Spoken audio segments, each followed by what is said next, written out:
12월 7일 금요일 이 시각 주요 뉴스입니다. 박항서 감독이 이끄는 베트남 축구대표팀 10년 만에 스즈키컵 2018 결승에 진출했습니다.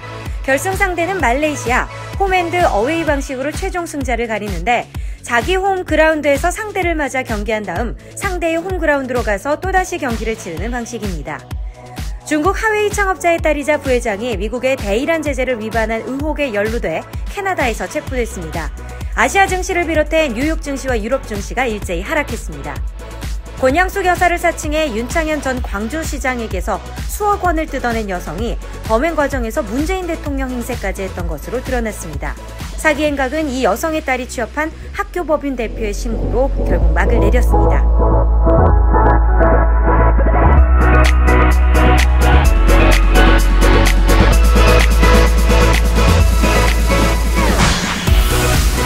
네, 여러분 안녕하십니까? 12월 7일 금요일 아침입니다. 오늘도 아주경제 정치경제부 김태균 부장님과 함께하겠습니다. 안녕하세요. 네, 안녕하세요. 어제였죠. SK와 삼성에서 대거 인사단행이 있었어요. 참 12월은 희비가 좀 엇갈리는 그런 달이 아닌가 싶은데 특히 어제 삼성하고 어떻게 하다 보니까 삼성과 SK가 같은 날에 동시에 인사를 했어요. 네, 맞아요. 일각에서는 뭐 두 회사가 짜고 한 거냐. 두 분이 또 친하니까? 뭐 여러 가지 있을 수가 있는데 뭐 그 같은 날 사실 재계 1위가 지금 현재 삼성, SK가 재계 3위. 그쵸? 재계 1, 3위의 기업들의 인사는 세간의 모든 분들의 관심사지 않습니까? 그럼요. 근데 한 곳에 집중이 되면 별로 뭐 자기들 입장에 별로 안 좋을 수도 있기 때문에 뭐 시선을 좀 약간 분산시키는 노력도 있었지 않나라는 그런 전략도 좀 있었을 것 같아요. 예, 그런 생각도 좀 들고요. 뭐 개인적인 두 그 오너의 인연도 좀 있었을 거예요. 그래서 뭐 최태원의 SK 회장과 이재용 삼성 부회장 같은 경우는 굉장히 친한 사이로 좀 알려져 있어요. 네. 일전에 아시다시피 뭐 그 문재인 대통령이 방북할 때 그 방북단의 재계 임원들도 갔는데 재계 오너들도 그럼 같은 비행기에 같은 옆자리에 앉아가지고 이렇게 좀 다정하게 대화를 나누는 모습을 많이 보셨습니까? 실제 두 사람이 뭐 개인사까지도 서로 이렇게 공유를 할 정도로 좀 친한가 봐요.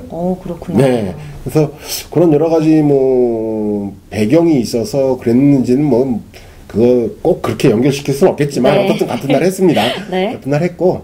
근데 여기에 이제 삼성과 SK는 약간 기업의 지금 상황에 따라서 좀 차이가 좀 있죠. 네.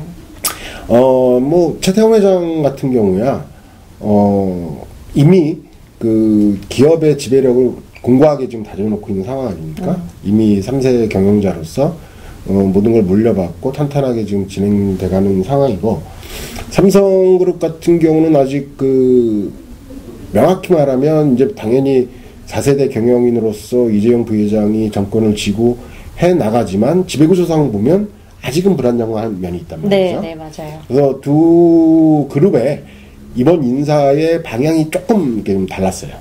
그래서 SK 보면 이제 좀 그 최태원 회장이 좀 젊은 임원진들을 대거 등용을 해서 50대. 네. 그래서 공격적인 내년에 그 투자를 좀 하겠다. 뭐 그런 계획인 것 같아요. 네. 사실 이게 또 가능한 게 뭐냐면 SK 같은 경우가 지금 현 정부하고 굉장히 좀 이렇게 말하면 좀 그렇지만 정책적으로 잘 맞는 것 같아요.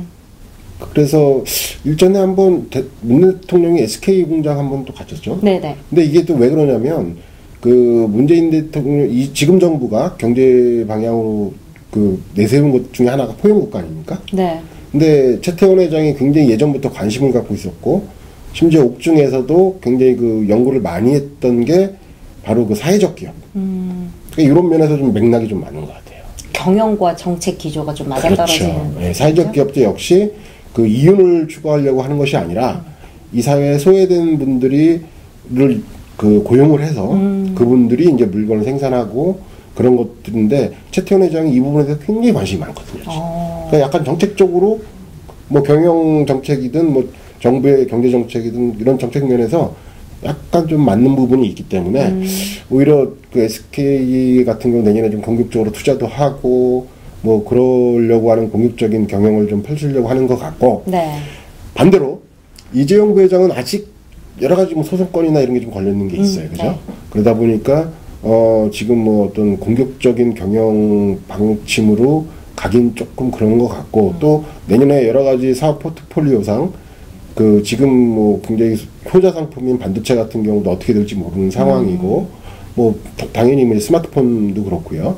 그러다 보니까 약간 좀 보수적이고 안정적으로 내년에는 좀 관리를 좀 경영을 해나가겠다라는 그런 뜻이 담긴 인사가 어제 진행된 인사였던 것 같습니다.